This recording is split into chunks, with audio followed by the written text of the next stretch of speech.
Have you ever wondered why you dress the way you dress? Do you ever wonder why you eat what you eat? Wonder why you watch the TV shows, vids, movies you watch?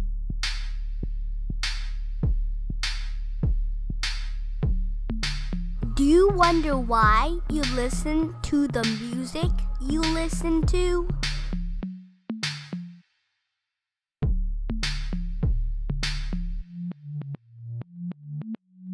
Do you ever wonder why you like certain celebrities?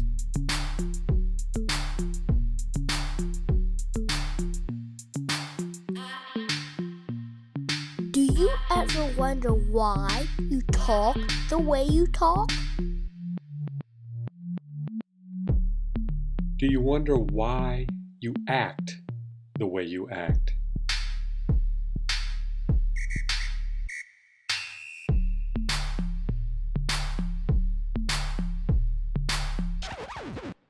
Do you ever wonder about the way you treat others?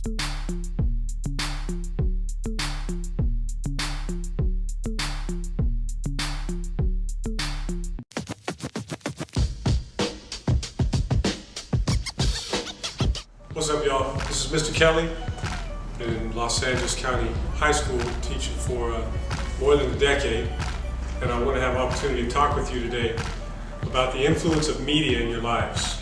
And so we're going to get down together. We're going to rap about this thing of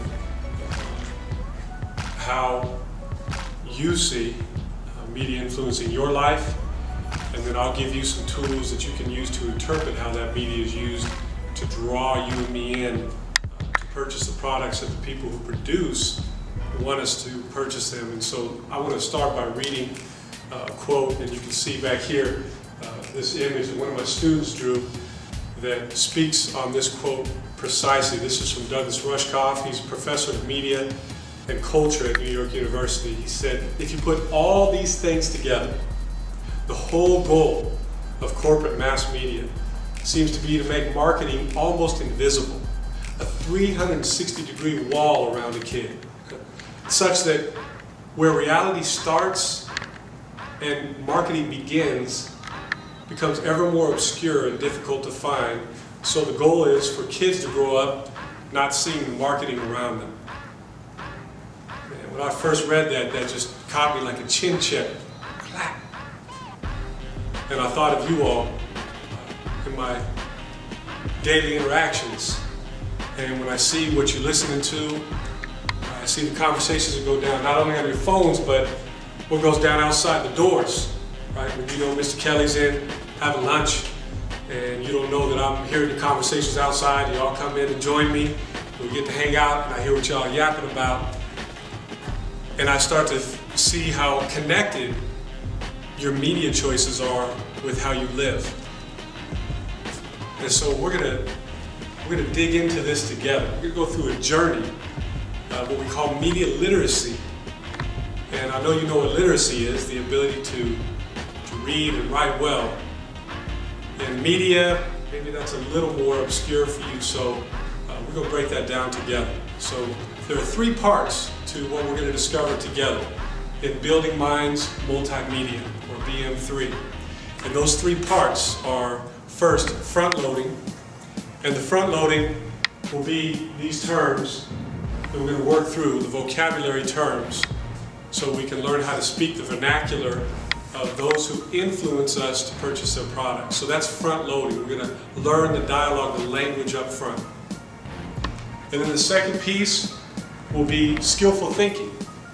Skillful thinking, where we will begin to interpret media messages. So how are they being these massive corporations that own all this media, and we'll get into that in a minute, how are they using messages to influence us to buy their products and watch their products and listen to their products and read their products and go to their amusement parks, go to their sports stadiums? How do they do that? where we're going to learn how to interpret those messages and even the false messages that keep coming at us about what we should or shouldn't do according to these corporations. So that's the second part. The final part is what I'm personally most proud of with BM3, and that is the culture making piece.